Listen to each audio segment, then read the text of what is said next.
उस सीड्स को लेकर इन्होंने क्या किया, एक ऑब्जर्वेशन टेबल हमको गिव किया। ठीक है, ये कंटिन्यूसली स्टडी करते रहे कि व्हाइट फ्लावर से जो सीड्स आता था उसी सीड्स को ग्रो करके फिर से प्लांट उगाते थे, फिर पर्पल फ्लावर से जो भी सीड्स आता था उसको ग्रो करके फिर वही प्लांट उगाते थे।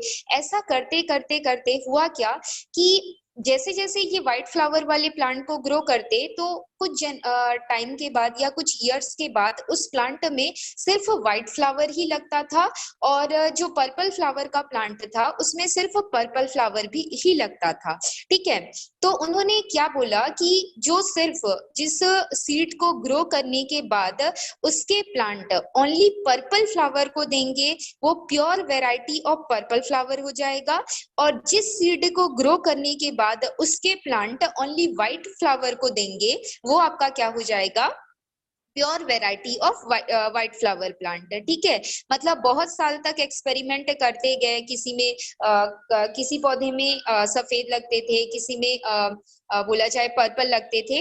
तो इन्होंने क्या किया कि दोनों की एक प्योर वेराइटी निकाल ली, एक्सपेरिमेंट करते रहे और उसकी एक प्योर वेराइटी निकाल ली, जिसमें इन्होंने ये इंडिकेशन दे दिया कि अगर आप इस सीड को ग्रो करोगे तो इसमें 100% आपको व्हाइट ही फ्लावर मिलेगा, और इस सीड को अगर आप ग्रो करोगे तो 100% उसमें आपको पर्पल ही मिलेगा। ठीक है, आफ्टर एक्सपेरिमेंट इन्होंने इन दो कॉन्ट्रास्टिंग कैरेक्टर्स को अपने एक्सपेरिमेंट के थ्रू सेपरेट कर लिया।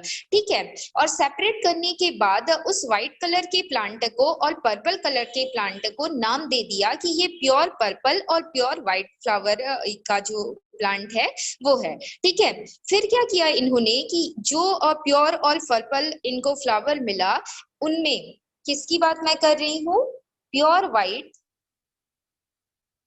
और प्योर पर्पल की बात कर रही हूँ। ठीक है, आफ्टर स्टडी इनको प्योर पर्पल और प्योर क्या मिला, व्हाइट प्लांट मिला। ठीक है, और इन दोनों के बीच में इन्होंने जो प्रोसेस कराया that is called a cross pollination. उसको क्या नाम दे दिया गया, क्रॉस पॉलिनेशन। फिर इस प्लांट में कराना इन्होंने स्टार्ट किया। तो देखो कि क्रॉस पॉलिनेशन आखिर होता क्या है।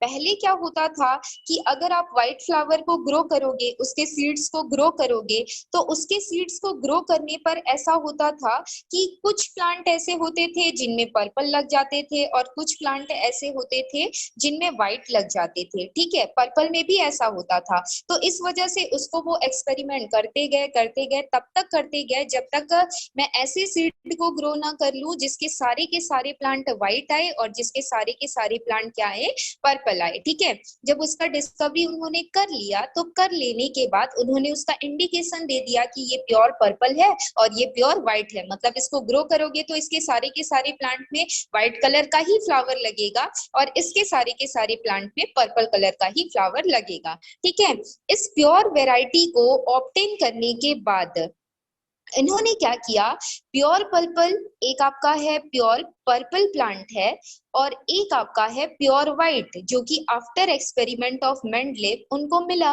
ठीक है, तो इन दोनों में अब उन्होंने क्या कराया, इस प्योर फॉर्म में क्रॉस पॉलिनेशन का प्रोसेस कराया। तो देखो इस ड्रॉ में यही बताया जा रहा है कि क्रॉस पॉलिनेशन का प्रोसेस इन्होंने कैसे कराया। जो प्योर पर्पल फ्लावर था उसमें से स्टेमैन को इन्होंने with the help of scissor क्या किया, निकाल लिया, और निकालने के बाद इसको ट्रांसप्लांट किया या ट्रांसफॉर्म किया इसके स्पर्म को किसमें, जो आपका व्हाइट कलर का फ्लावर था उसमें इसको क्या कर दिया, ट्रांसफर कर दिया। ठीक है, यहाँ पर आपको दिखाया गया है पर्पल फ्लावर का स्टेमन, बट यहाँ पे आपको क्या दिखाया गया है, कार्पेल, और ये आपका स्टेमन। मतलब इन्होंने कोई भी एक फ्लावर आप इंडिकेशन कर सकते हो, जैसे व्हाइट फ्लावर का स्टेमन निकाल के उसको पर्पल कलर के कार्पेल में क्या कर दिया, ट्रांसफर कर दिया। ठीक है, that is called a cross pollination, जो कि आर्टिफिशियल होता है, किसी ह्यूमन बीइंग के थ्रू उसको कराया जाता है। दो डिफरेंट कैरेक्टर्स में जब हम पॉलिनेशन का प्रोसेस करा रहे हैं तो उसको क्या बोला जा रहा है, क्रॉस पॉलिनेशन बोला जा रहा है। तो एक मेरा प्योर व्हाइट है, एक मेरा प्योर पर्पल है। तो प्योर व्हाइट से मैंने स्टेमन को निकाला और उस स्टेमन को मैंने ट्रांसफर किया पर्पल के कार्पेल पे, ठीक है। मतलब कार्पेल हमारा क्या हो जाएगा, फीमेल ऑर्गेन, स्टेमन हमारा मेल ऑर्गेन हो जाएगा। मैंने आपको फ्लावर वाले एक्सपेरिमेंट में बताया था। तो इसको इसके अंदर ट्रांसफर कर दिया। जब ट्रांसफर कर दिया तो इस कार्पेल से फिर क्या ग्रो हो जाएगा, सीड्स बनना स्टार्ट हो जाएगा, क्योंकि सारा का सारा जो स्पर्म है वहां पे जाएगा, जिसको हम पॉलन बोलते हैं, और पॉलन ग्रेन्स उसके अंदर जाएगा तो पॉलिनेशन का प्रोसेस होगा। और पॉलिनेशन के प्रोसेस के थ्रू क्या जनरेट होता है, सीड जनरेट होता है। वही सीड यहाँ पे जनरेट हुआ। इस सीड को मतलब इसको ट्रांसफर किया, और ट्रांसफर करने के बाद यहाँ पे जो सीड्स बनी ये प्लांट में ही है। ऐसा नहीं है कि दोनों फ्लावर को अलग अलग किया उसके बाद ये प्रोसेस किया। व्हाइट फ्लावर को अलग किया गया प्लांट बॉडी से, वहां से स्टेमन को निकाला गया और उसको ट्रांसफर किया गया पर्पल कलर के, कहाँ पे, कार्पेल पे। जब उसको ट्रांसफर करेंगे तो उसको पॉलन ग्रेन्स मिलेगा व्हाइट फ्लावर का, जो कि जाएगा पर्पल कलर के फ्लावर के कार्पेल पे। कार्पेल से वो कहाँ पे ट्रांसफर हो जाएगा, जो पॉलन है वो ओवरी पे ट्रांसफर हो जाएगा, और ओवरी के अंदर ही क्या बनने लगेगा, ये सीड्स बनने लगेगा, ठीक है। और ये जो सीड्स बना, जिसको क्रॉस पॉलिनेशन के थ्रू हमने बनाया है, इस सीड्स को हमने क्या किया, यहाँ पे ग्रो किया, ठीक है। जब इस सीड्स को हमने यहाँ पे ग्रो किया तो इन अ फर्स्ट जनरेशन जो फ्लावर हमको मिला वो पूरा का पूरा कैसा था, पर्पल था। पूरा का पूरा कैसा था, पर्पल था। जबकि मैंने क्रॉस पॉलिनेशन किसके बीच में कराया, प्योर व्हाइट और प्योर पर्पल के बीच में मैंने क्या कराया है, पॉलिनेशन कराया। प्योर पर्पल जिसको ग्रो करोगे तो सिर्फ पर्पल देगा, और प्योर व्हाइट जिसको ग्रो करोगे तो सिर्फ व्हाइट देगा। जब दोनों का क्रॉस पॉलिनेशन कराया तो क्रॉस पॉलिनेशन कराने के बाद जो भी यहाँ पे हमारा सीड बना, उस सीड को लेके जब ग्रो किया, आफ्टर क्रॉस पॉलिनेशन जो सीड बना उसको लेके ग्रो किया, तो ग्रो करने के बाद फर्स्ट जनरेशन पे जो फ्लावर हमको अपीयर हुआ वो ओनली कैसा था, पर्पल था। उसमें व्हाइट की कोई भी वैरायटी प्रेजेंट नहीं थी। सिर्फ वो कैसे कैरेक्टर को रिप्रेजेंट कर रहा था, सारे के सारे फ्लावर उसमें कैसे थे, पर्पल कलर के थे। तो ये बात उनको बहुत ही ज्यादा सरप्राइजिंग लगी, बिकॉज इन्होंने दो प्योर फॉर्म को यहाँ पे क्या कराया था, क्रॉस पॉलिनेशन कराया था, ठीक है। अब इन्होंने क्या किया, देखो इस क्रॉस पॉलिनेशन के थ्रू यहाँ पे कुछ सीड्स भी बना होगा। इस सीड को लेके फिर से उन्होंने क्या किया, ग्रो किया, जिसको हम बोलेंगे कौन सा जनरेशन, सेकेंड जनरेशन। ये अगर मेरा फर्स्ट जनरेशन है, फर्स्ट जनरेशन को मैंने F1 बोला है, तो सेकेंड जनरेशन को मैं क्या बोलूंगी, F2 बोलूंगी। प्योर वेराइटी का पहले क्रॉस पॉलिनेशन कराया, क्रॉस पॉलिनेशन से F1 जनरेशन मिला, और उस F1 जनरेशन में जो भी मुझे मिला है सीड, उसको मैं अगर ग्रो करती हूँ तो उसको क्या बोला जाएगा, F2 जनरेशन बोला जाएगा। तो इस सीड को लेकर जब इन्होंने क्या किया, F2 जनरेशन में ग्रो किया, तो F2 जनरेशन में बहुत ही सरप्राइजिंग बात हुई। F2 जनरेशन में हुआ क्या, इसमें बताया गया है कि इन्होंने इन F2 जनरेशन लगभग 929 प्लांट्स को लिया, जो कि सिर्फ क्या दे रहे थे, पर्पल कलर का फ्लावर दे रहे थे। लेकिन इन 929 प्लांट्स में से 705 प्लांट्स ऐसे थे जो कि कौन से कलर के आए, पर्पल कलर के आए, और बाकी के बचे, इससे उसको माइनस कर दो, कितना जाएगा, 204 प्लांट्स जो आए वो कैसे कलर के थे, व्हाइट कलर के थे। तो इससे उनको और ज्यादा सरप्राइज हुआ कि सेकेंड जनरेशन में सारा का सारा प्लांट पर्पल नहीं आया, लेकिन फर्स्ट जनरेशन में सारा का सारा प्लांट कैसा आया, पर्पल आया। तो इसको लेते हुए उन्होंने अपने एक्सपेरिमेंट को डेराइव करने की कोशिश की। देखिए सबसे पहले क्रॉस पॉलिनेशन कराया, तो क्रॉस पॉलिनेशन से आप खुद ही दिमाग लगाओ कि ये व्हाइट कलर का कोई ना कोई कैरेक्टर इस पर्पल कलर के फ्लावर में तो जरूर गया होगा, बिकॉज हमने उसके पॉलन को उसमें ट्रांसफर किया है with the help of carpel या फिर स्टेमन के हेल्प से, ठीक है। और जब मैंने उस कैरेक्टर को ट्रांसफर किया तो F1 जनरेशन में तो वो कैरेक्टर अपीयर नहीं हुआ, क्योंकि सारा का सारा पर्पल बना, मतलब सारा का सारा कैरेक्टर इसी का ही आया। लेकिन इसके बाद इस पर्पल फ्लावर को के सीड्स को लेकर ग्रो किया, तो उसमें से कुछ फ्लावर मुझे पर्पल मिले और कुछ फ्लावर मुझे क्या मिले, व्हाइट मिले। और जब मैंने इसका रेशियो निकाला तो इसका रेशियो मुझे कितना मिला, 3.15:1 मिला। इसको अप्रोक्स में हमने कितना माना, 3:1 माना, ठीक है। तो ये कॉन्सेप्ट बन गया कि F1 जनरेशन से थर्ड जनरेशन में 3:1 के रेशियो में कैरेक्टर क्या होता है, ट्रांसफर होता है। ये कॉन्सेप्ट बन गया। अब इस कॉन्सेप्ट को उन्होंने कैसे प्रूव किया उसके बारे में देखते हैं। इस कॉन्सेप्ट को उन्होंने प्रूव कैसे किया, ये चीजें उनके एक्सपेरिमेंट के बाद होती गई और होने के बाद इन चीजों को इन्होंने प्रूव कैसे किया, ये चीज आपको क्लियर हो गई होगी। तो देखिए, इस चीज को प्रूव करने के लिए इन्होंने कुछ और एक्सपेरिमेंट किए। उन और एक्सपेरिमेंट्स को हम देख लेते हैं कि क्या रियल में ऐसा होता है कि जो सेकेंड जनरेशन बनता है उसमें जो कैरेक्टर आता है वो 3:1 आता है, और अगर वो कैरेक्टर 3:1 आ रहा है तो वो कैरेक्टर उतना क्यों आ रहा है, ठीक है। तो इतना उनको पता चल गया कि इस फ्लावर में जो रेशियो आया है वो 3:1 का रेशियो आया है। तो इसी ऑब्जर्वेशन को लेते हुए जो मेंडलेव्स थे उन्होंने कुछ और एक्सपेरिमेंट किया। इस एक्सपेरिमेंट में देखिए यहाँ पर नंबर ऑफ प्लांट्स बताए गए हैं, और इसमें ये क्या करा रहे हैं, क्रॉस बिटवीन कैरेक्टर क्रॉस कर रहे हैं, मतलब दो डिफरेंट कैरेक्टर्स को लिए। मतलब ये पहला, ये आपका F1 जनरेशन जब हमने प्योर वैरायटी को लेते हुए, ये आपका प्योर फॉर्म हो जाएगा, और प्योर वैरायटी को लेते हुए फर्स्ट जनरेशन, और फर्स्ट जनरेशन से हम क्या उगाएंगे, सेकेंड जनरेशन को ग्रो करेंगे, ठीक है। तो राउंड और रिंकल्ड ये दोनों जो सीड्स थे उनको लेते हुए इन्होंने क्या किया, जो भी प्लांट बॉडी थी उनको इन्होंने ग्रो किया, तो सारे के सारे क्या मिले एक जनरेशन में, फर्स्ट जनरेशन में सारे के सारे राउंड आ गए, ठीक है। अब इस राउंड वाले सीड्स से जो भी प्लांट बॉडी मिली इन F2 जनरेशन, उसमें क्या हुआ कि कुछ तो राउंड आया और कुछ क्या आया, रिंकल्ड आया। तो इसमें भी अप्रोक्स में देखा जाए तो 3:1 का रेशियो आया। ऐसे ही येलो और ग्रीन सीड्स को लेकर उन्होंने एक्सपेरिमेंट किया, तो F1 जनरेशन में सारे के सारे येलो आ गए, और F2 जनरेशन में क्या हुआ, कुछ येलो आए और कुछ ग्रीन आए, और इसका भी रेशियो कितना आया, 3:1 आया। ऐसे ही पर्पल और व्हाइट फ्लावर का किया, शॉलोन पॉड और कॉन्स्ट्रिक्टेड सिकड़ा हुआ और फुला हुआ जो पॉड होता है उसको लेते हुए एक्सपेरिमेंट किया, तो इसका भी रेशियो उतना आया।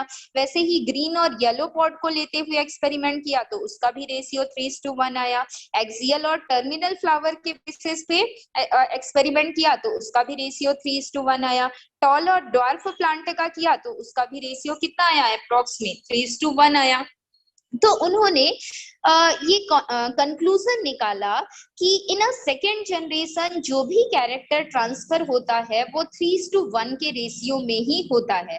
अब इस 3:1 का रेशियो का कॉन्सेप्ट क्या था, देखिए इस कॉन्सेप्ट में इन्होंने ये बोला कि जब हम प्योर पर्पल और प्योर व्हाइट फ्लावर को क्या करते हैं, एक दूसरे के साथ क्रॉस पॉलिनेशन कराते हैं, तो उनमें दोनों फ्लावर के कैरेक्टर जरूर होते हैं, बट उन दोनों पेयर में से एक कैरेक्टर क्या होता है, डोमिनेंट होता है, और एक कैरेक्टर क्या होता है, रिसेसिव होता है, ठीक है। डोमिनेंट जो कि उभर कर आता है, और रिसेसिव जो कि क्या होता है, दब जाता है। समझ रहे हो, मतलब जब पेरेंट्स से चिल्ड्रन में कोई कैरेक्टर आता है, तो चिल्ड्रन में मदर और फादर दोनों के कैरेक्टर आते हैं, जिसको अ पेयर ऑफ कैरेक्टर बोला जाएगा। समझ रहे हो इस बात को, मतलब मम्मी के भी कैरेक्टर्स हैं और पापा के भी कैरेक्टर्स किस में आए, चिल्ड्रंस में आए, ठीक है। लेकिन उन दोनों कैरेक्टर्स में से एक कैरेक्टर क्या होगा, डोमिनेंट होगा, और दूसरा कैरेक्टर क्या होगा, रिसेसिव होगा। मतलब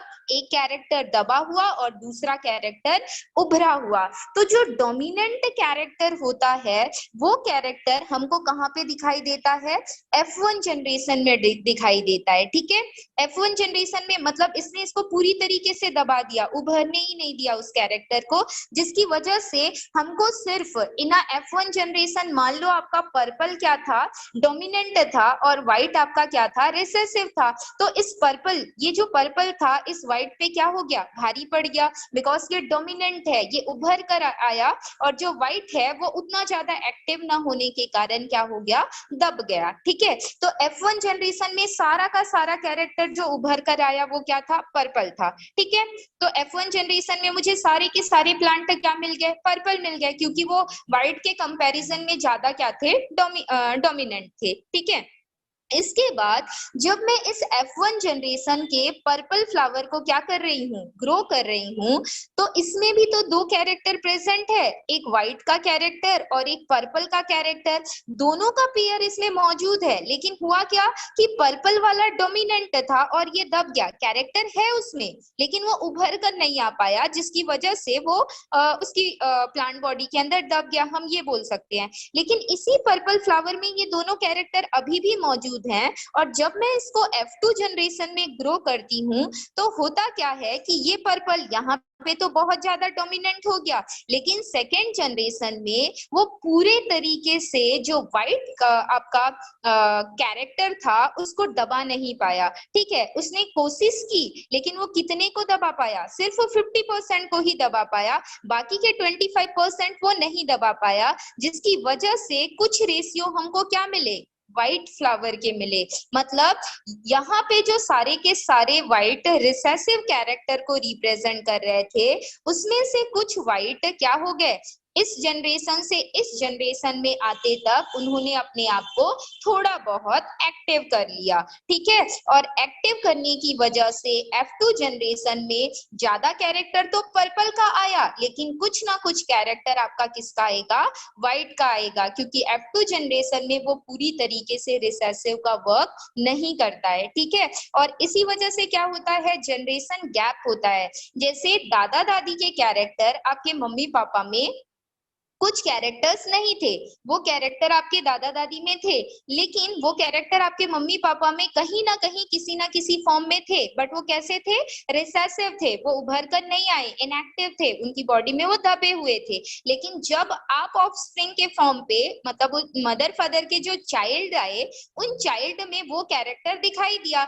और पता चला कि वो कैरेक्टर उसके दादाजी पे थे। इसका मतलब है कि उसके मम्मी पापा में वो कैरेक्टर थे बट एक्टिव नहीं हो पाए, लेकिन वो कैरेक्टर वो किसमें एक्टिव हो गए, वो चाइल्ड में वो कैरेक्टर क्या हो गए, एक्टिव हो गए। और इसी वजह से क्या होता है कि कुछ कैरेक्टर हमारे ग्रैंडपा ग्रैंडमा या फिर जो हमारे मैटरनल ग्रैंडपा ग्रैंडमा होते हैं उनमें हमको देखने को मिलता है, नाना नानी के कैरेक्टर या दादा दादी के कैरेक्टर, वो कहीं ना कहीं हमारे मम्मी पापा पे रहते हैं और रहने के बावजूद वो एक्टिव नहीं हो पाते, जिसकी वजह से उनमें वो कैरेक्टर आपको दिखाई नहीं देगा। लेकिन जब हमें वो कैरेक्टर किसी ना किसी फॉर्म पे क्या हो जाता है, एक्टिव हो जाता है, और उसका चांसेस कितना होता है, 3:1 का चांसेस होता है। और इस 3:1 का मतलब क्या हो जाएगा, टोटल 100% की यहाँ पे बात की जा रही है, 75% चांसेस हैं कि आप में वही कैरेक्टर आए जो आपके मम्मी पापा में है, और 25% चांसेस ऐसे हैं कि आप में वो कैरेक्टर आ सकते हैं जो आपके दादा दादी या नाना नानी में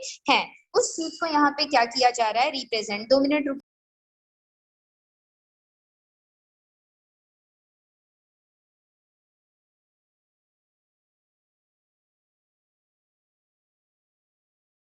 ठीक है, तो इसी चीज को यहाँ पे किन्होंने, मेंडलीव्स ने अपने एक्सपेरिमेंट के थ्रू बताया, जिसमें इन्होंने ये बोला कि जब प्योर वैरायटी आती है तो वो प्योर वैरायटी जो भी कैरेक्टर उसमें डोमिनेंट होता है, वो प्योर वैरायटी में वो कैरेक्टर हमको F1 जनरेशन में दिखाई देंगे। ठीक है, और जब भी आप प्योर का क्रॉस पॉलिनेशन का प्रोसेस कराओगे तो उसमें दो पेयर ही बनेंगे, एक आपका डोमिनेंट होगा और दूसरा आपका क्या होगा, रिसेसिव होगा। जो डोमिनेंट होता है वो हमको F1 जनरेशन में दिखाई दे जाएगा। इस F1 जनरेशन के जो भी ऑब्जेक्ट्स हैं उसको जब ट्रांसफर किया जाता है after pollination process F2 generation में, तो उसमें कितना रेशियो आता है, 3:1 का रेशियो आता है, क्योंकि जो कैरेक्टर रिसेसिव था अब वो थोड़ा ना थोड़ा क्या हो चुका है, डोमिनेंट हो चुका है। इस वजह से ऑलवेज जो रेशियो आता है वो कितना आता है, 3:1 का रेशियो आता है। ठीक है, इसके बाद ये एक अजम्पशन था, हम ये बोल सकते हैं, क्योंकि एक्सपेरिमेंट में हमने ये चीज करके तो देखी नहीं थी, एक अजम्पशन ही थी था।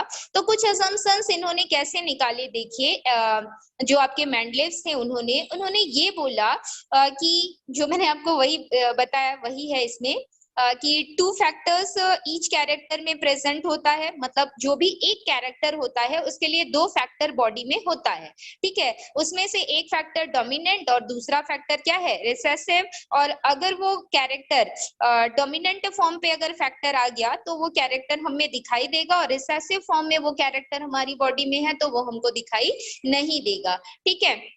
An offspring recessive one factor of a character from parents, और इस offspring में वन फैक्टर जो है वो कहाँ से आते हैं, हमारे पेरेंट्स से आते हैं, और एक फैक्टर हमारे अपने होते हैं, तो 2 नए फैक्टर्स हो गए। और इसके अलावा कॉन्ट्रास्टिंग कैरेक्टर्स, मतलब डोमिनेंट और रिसेसिव जो होता है वो कैरेक्टर्स कैसे होते हैं, कॉन्ट्रास्टिंग, मतलब एक दूसरे से डिफरेंट होते हैं, जिसकी वजह से एक डोमिनेंट होता है और दूसरा क्या होता है, रिसेसिव होता है। अगर सेम होगा तो क्या होगा, डोमिनेंट ही होगा, ऑब्वियसली सी बात है। तो इस वजह से बोला गया है कि वो जो पेयर होता है वो कॉन्ट्रास्टिंग होता है, मतलब डिफरेंट होता है, एक आपका डोमिनेंट और दूसरा आपका क्या होगा, रिसेसिव होगा। और इस एजम्पशन को इन्होंने एक मैथमेटिकल कॉन्सेप्ट के थ्रू भी समझाने की कोशिश की। अब वो मैथमेटिकल कॉन्सेप्ट कौन सा था उसके बारे में भी देख लेते हैं, ठीक है। तो मेंडलिव्स ने अपने एक्सपेरिमेंट में ये बता दिया कि कैसे कैरेक्टर वन जनरेशन से अनदर जनरेशन में ट्रांसफर होते हैं। ये तब से आप स्टार्ट मान सकते हो बिकॉज ये प्योर फॉर्म को लेके आए आफ्टर एक्सपेरिमेंट, जो मैंने आपको स्टार्टिंग में बताया। उसके बाद इतने एक्सपेरिमेंट करने के बाद उन्होंने ये रिजल्ट हमको क्या किया था, गिव किया था, और जो कि समझने में लगभग बिल्कुल सही लगा, ठीक है। फिर इसके लिए इन्होंने एक कंक्लूजन दिया कि ये हो सकता है कि मेरा अजम्पशन हो, और इस असम्पशन को कंफर्म करने के लिए इन्होंने कुछ प्रोबेबिलिटी, कुछ मैथमेटिकल कॉन्सेप्ट लिए, ठीक है, कि ऐसी प्रोबेबिलिटी हो सकती है। इस मैथमेटिकल कॉन्सेप्ट में इन्होंने क्या किया, देखिए, इसको कॉइन गेम का इन्होंने नाम दिया, जिसमें इन्होंने क्या किया, 1 रूपी, 2 रूपी और 5 रूपी, 3 रुपीस का क्या किया, एक एक कॉइन लिया, ठीक है। और इस कॉइन में आप सभी जानते हैं कि हेड और कौन सा पार्ट होता है, टेल पार्ट होता है। तो उस हेड और टेल पार्ट को रिमार्क कर दिया ए और बी के फॉर्म पे, क्योंकि 1 रूपी हो, 2 रूपी हो या 5 रूपी हो, सभी में हेड और टेल का पार्ट आएगा, तो उसको मार्क कर दिया ए और बी के फॉर्म पे, ठीक है। और मार्क करने के बाद जितने टाइम्स, इसको टॉस करने के बाद जितने टाइम्स हेड आएगा, जितने टाइम्स टेल आएगा, उसके हिसाब से उसको डिनोट करने के लिए किसका हेल्प लिया, टेली मार्क का हेल्प लिया। तो यहाँ पे आपके बुक में ये टेली मार्क बना हुआ है, आपको दिख रहा होगा। तो देखिए, इसमें ये टॉस करते गए, लगभग इन्होंने अपने कॉइन को कितने टाइम्स, 500 to 1000 टाइम्स क्या किया है, टॉस किया है, ठीक है। और टॉस करने के बाद इन्होंने ये कंडीशंस बताए कि जो हमारा कॉइन होता है ये 4 कंडीशंस में हो सकता है, एक एच के फॉर्म पे, एक आपका हो सकता है HT के फॉर्म पे, एक आपका TT के फॉर्म पे, और एक आपका TH के फॉर्म पे हो सकता है। तो देखो, ये HH का मतलब हेड हेड की बात की जा रही है, यहाँ पे हेड टेल की बात की जा रही है, यहाँ पे टेल टेल की बात की जा रही है, और यहाँ पे टेल और हेड की बात की जा रही है। ये 4 कंडीशंस हो सकते हैं, और एक कंडीशन को अगर मैं 25% मानूं तो ये 4 कंडीशन कितना हो जाएगा, टोटल 100% हो जाएगा, ठीक है। तो 500 to 10,000 टाइम्स इन्होंने क्या किया, टॉस किया, और टॉस करने के बाद इन्होंने ये कंक्लूजन निकाला कि यहाँ पे 4 पॉसिबिलिटीज बनती है। इन 4 पॉसिबिलिटीज में से हर एक पॉसिबिलिटीज को हम कितने परसेंट मान रहे हैं, 25% मान रहे हैं। वो 25% हो सकता है कि 25% टाइम्स क्या आ जाए, हेड हेड आ जाए, 25% टाइम टेल टेल आ जाए, हो सकता है 25% टाइम हेड टेल आ जाए, और 25% टाइम टेल और हेड आ जाए, ठीक है। और इस तरीके से टोटल 100% हमारे जो भी हेड टेल के कंडीशंस थे या जो प्रोबेबिलिटी थी वो निकल के आ सकती थी, और उसका रेशियो बनता, तो उसका रेशियो कितना बनता, 1:1:1 का क्या बन जाता, रेशियो बन जाता। इस तरीके से इन्होंने ये एक्सपेरिमेंट दिया कि हर एक कैरेक्टर में ऐसे कुछ परसेंटेज होते हैं, मतलब कुछ प्रोबेबिलिटीज होती है कि वो एक जनरेशन से दूसरे जनरेशन में कैसे ट्रांसफर होंगे, ठीक है। अब इस प्रोबेबिलिटी को आपको कंपेयर करना है किसके साथ, मेंडलेव ने जो एक्सपेरिमेंट किया था उसके साथ आपको इस प्रोबेबिलिटी को क्या करना है, कंपेयर करना है। ठीक है, तो यहाँ पर मेरे पास दो वेराइटी मैं मान के चलती हूँ, HH है और TT है। ठीक है, हेड हेड है और टेल टेल है, सपोज करो। ठीक है, इस हेड हेड को मैंने रिप्रेजेंट किया कि ये प्योर पर्पल फॉर्म है और इस टेल टेल को मैंने रिप्रेजेंट किया कि ये प्योर कौन सा फॉर्म है, व्हाइट फॉर्म है। ठीक है, ये प्योर पर्पल का फ्लावर हो गया और ये आपका किसका फ्लावर हो जाएगा, प्योर व्हाइट का फ्लावर हो जाएगा। अब दोनों में क्या कराओगे, क्रॉस पॉलिनेशन कराओगे। क्रॉस पॉलिनेशन कराओगे तो एक ही कैरेक्टर इसमें हमको दिखाई देता है। सपोज मान लो हमारे में जो कैरेक्टर आया वो किसका था, पर्पल का था, मतलब HH कैरेक्टर आया, मैं ये मान के चलती हूँ। और इस HH कैरेक्टर को हमने क्या बोला है, P फॉर्म पे यहाँ पे डिनोट किया है। ठीक है, तो इसका मतलब है कि इस चार कंडीशंस में से HH था, HT था, TT था और क्या था, TH था। ठीक है, और मैंने माना था कि ये 25% है, बाकी सारे भी 25% है, ये भी 25% है और बाकी सारे भी। तो देखो सेकेंड जनरेशन में जो कैरेक्टर आया वो कितने परसेंट था, 75 कितना था, 25 का था। इसी को हम 3:1 के रेशियो में लेंगे।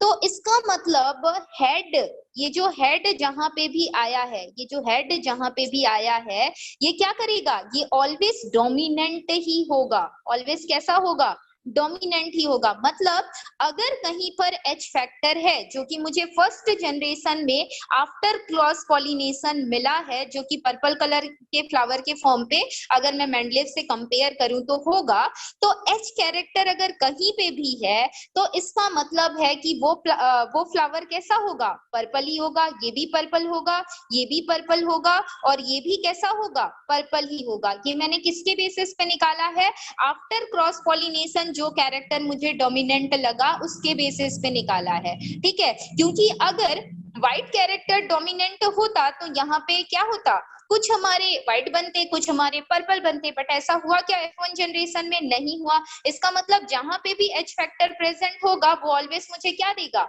दोनों को कंपेयर करेंगे तो दोनों में कंपेयर किया तो H ही आया ना। तो HT और TH दोनों को कंपेयर करेंगे तो क्या आएगा, उसमें भी एक H फैक्टर है, इसमें भी एक H फैक्टर है, तो पर्पल ही फ्लावर आएगा। तो अगर ये 25% है, ये भी 25% है और ये भी 25% है, तो टोटल कितना हो गया, 75% हो गया। और 75% तुम्हारा क्या हो गया, पर्पल फ्लावर हो गया, जिसको मैं हेड हेड के फॉर्म पे इंडिकेट कर दे रही हूँ यहाँ पे according to a cross pollination. और बाकी जो बचा हमारा TT, जिसको मैं व्हाइट फ्लावर के फॉर्म पे इंडिकेट करूंगी, वो कितना हो जाएगा, 25% हो जाएगा। तो इसमें भी probability according to a mathematical concept कितनी हुई, 3:1 की ही प्रोबेबिलिटी हो रही है अगर हम इसको मेंडलीव एक्सपेरिमेंट से क्या करें, कंपेयर करें तो। ठीक है, तो यहाँ तक ये बात कंफर्म हो गई कि सेम एज जब हम रिप्रोडक्शन करते हैं तो हेरेडिटी के थ्रू जब कैरेक्टर एक जनरेशन से नेक्स्ट जनरेशन में जाता है तो उसमें भी इतनी ही प्रोबेबिलिटी होती है कि कैरेक्टर इन F2 जनरेशन कितना होता है, 75% और 25% का क्या होता है, कॉन्सेप्ट होता है, जिसको 3:1 के रेशियो में लिया जाता है। और इसी के चलते इन्होंने बताया कि इतने एक्सपेरिमेंट करने के बाद जो रिजल्ट आया वो ऑलवेज कितना था, 3:1 का था। और इसी वजह से जनरेशन गैप के बाद भी कोई कैरेक्टर हमको अपीयर होता हुआ दिख जाता है। ये रीजन होता है किसका, one generation to another generation character के ट्रांसफर होने का। और on the basis of their probability जो हमको जनरेशन गैप देखने को मिलता है उसका जो परसेंटेज होता है वो इस फॉर्म पे हमको मिलता है। अब इसी को लेते हुए इन्होंने फ्लावर से रिलेटेड कुछ अजम्पशंस बताए। ठीक है, उन अजम्पशंस के बारे में भी देख लेते हैं कि फ्लावर को लेते हुए इन्होंने कैसे अजम्पशंस बताए और उसका जो परसेंटेज था वो कितना कितना आया। ठीक, तो देखो यहाँ पे जो असम्पशंस यहाँ पे आया इसमें इन्होंने ये बोला कि कॉन्ट्रास्टिंग कैरेक्टर्स, मतलब डिफरेंट कैरेक्टर्स के पर्पल और व्हाइट फ्लावर के प्लांट को इन्होंने लिया, जिसमें से जो पर्पल फ्लावर है उसको कैपिटल V से डिनोट किया गया है और जो व्हाइट फ्लावर है उसको स्मॉल v से यहाँ पे डिनोट किया गया है। अब इस डिनोट में देखो आप क्या कराओगे, इन दोनों के बीच में क्रॉस पॉलिनेशन का प्रोसेस कराओगे। तो in the language of a science cross pollination जब पर्पल और व्हाइट फ्लावर में होता है तो इसको इसको एक टेबल के थ्रू क्या किया जाता है, रिप्रेजेंट किया जाता है। देखिए ये टेबल कैसा होता है, यहाँ पे आप क्रॉस पॉलिनेशन करा रहे हो, कैपिटल वी इस साइड पे लिख दो और स्मॉल वी आपका कहाँ आ जाएगा,